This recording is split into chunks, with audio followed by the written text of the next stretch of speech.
ఈ వేసవి కాలంలో ఒంటికి చలవ చేసే పెసరపప్పు చారు కమ్మగా రుచిగా ఎలా తయారు చేసుకోవాలో చూపించబోతున్నాను. పిల్లలు చాలా ఇష్టంగా తింటారు ఇలా చేస్తే. ఫస్ట్ అయితే పెసరపప్పును ఒక కప్పు శుభ్రంగా కడుక్కొని ప్రెషర్ కుక్కర్లో వేసుకొని మంచినీళ్ళు పోసుకొని 3 విజిల్స్ వచ్చేదాకా ఉడికించుకోవాలి మీడియం మంట పైన. అటు పప్పు ఉడికేలోపు ఇటు పులుసు మసల పెట్టుకోవాలి. ఆయిల్ హీట్ అయ్యాక ఉల్లిపాయ ముక్కలు పచ్చిమిర్చి వేసుకొని వేయించుకోవాలి. తర్వాత కరివేపాకు వేసుకోవాలి. పప్పుచారుకి సరిపడా కరివేపాకు నేను ఇక్కడనే వేస్తున్నాను.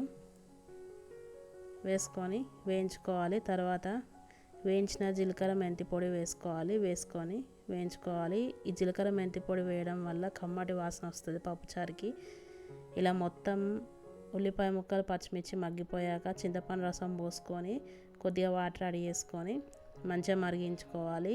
ఈ పులుసుని ఇందులో కచ్చాపచ్చగా దంచిన వెల్లుల్లి జీలకర్ర వేసుకోవాలి. అంతలోపు పప్పు ఉడికిపోయింది. దీన్ని కొంచెం స్మాష్ చేసుకొని కారపొడి వేసుకోవాలి. నేను 2 టేబుల్ స్పూన్ల కారం వేసుకుంటున్నాను. వేసుకొని పప్పును మొత్తం రుద్దుకోవాలి.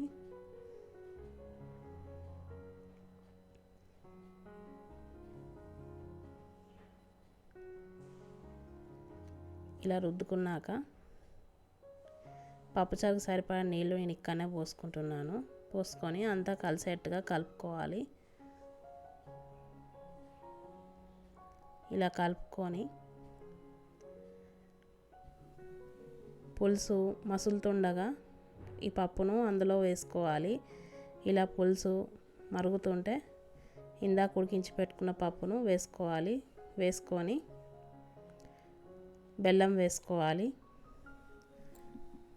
తర్వాత కొంచెం మసాలా పొడి 1/4 టేబుల్ స్పూన్ వేసుకోవాలి. మంచి వాసన వస్తుంది. తర్వాత 2 ఇలాచీలు వేసుకొని వేయించిన ధనియాల పొడి తగినంత ఉప్పు వేసుకొని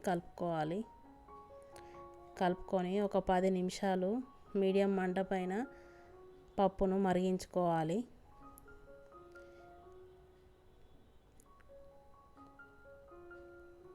పప్పు మంచిగా మరిగాక స్టవ్ ఆఫ్ చేసేసుకొని పోపు పెట్టుకోవాలి. పప్పుని నూనె వేడయ్యాక ఆవాలు వేసుకోవాలి. ఆవాలు చిటపట్లాడాలి. జీలకర్ర వేసుకోవాలి. జీలకర్ర చిటపట్లాడాలి. తర్వాత కచ్చాపచ్చగా దంచిన వెల్లుల్లి జీలకర్ర వేసుకొని వేయించుకున్నాక ఎండుమిర్చి వేసుకొని కలుపుకోవాలి. తర్వాత పసుపు వేసుకొని కలుపుకోవాలి.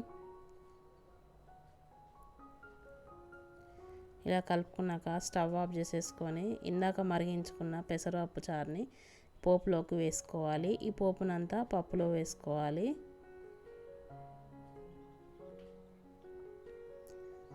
ఈ పోపు అంతా పప్పులో వేసుకొని ఒకసారి కలుపుకోవాలి. అంతే, ఎంతో సింపుల్గా పెసరపప్పు చారు తయారైపోయింది. చాలా ఇష్టంగా తింటారు పిల్లలు. ఎండాకాలం కూడా ఒంటికి మంచిగా చలవ చేస్తుంది ఇలా చేసుకొని తింటే.